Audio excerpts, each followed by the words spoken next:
गुलजार साहब की कविता का शीर्षक है आदतें भी अजीब होती हैं। पूरा रिदम चेंज हो जाता है, भी लगाते जैसे आदतें भी अजीब होती हैं, ऐसे वो पढ़ते हैं। अभी मेरी कविता है औरतें अजीब होती हैं, अजीब पर जोर है। ठीक है।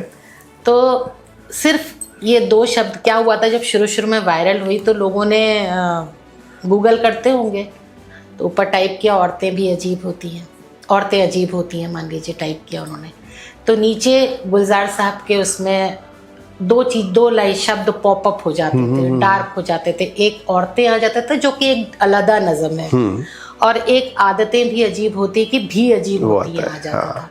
तो दोनों को जोड़ के जो वो है ना फास्ट फूड वाला जो माहौल है साहित्य में भी, उन्होंने खट से ये निष्कर्ष निकाल लिया कि गुलजार साहब की कविता है। फिर तो ये वायरल हो गई, व्हाट्सएप पे मुझे लौट के आने लगी कि सुनो गुलजार साहब ने क्या लिखा है।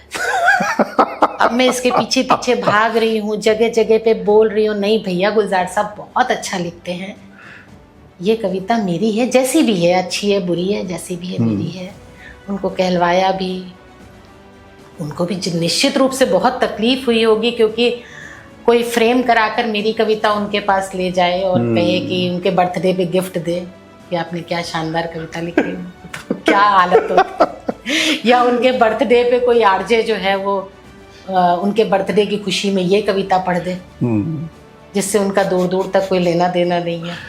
निश्चित रूप से इस कविता ने उन्हें बहुत दुख पहुंचाया, पर बाद में उनका ये कहना कि कविता मेरे नाम से पॉपुलर करके मैंने कुछ गेन किया है, ये थोड़ा सा मेरे प्रति अन्याय था उनका, क्योंकि कोई भी अपनी कविता किसी और के नाम से पॉपुलर करके क्या पाएगा।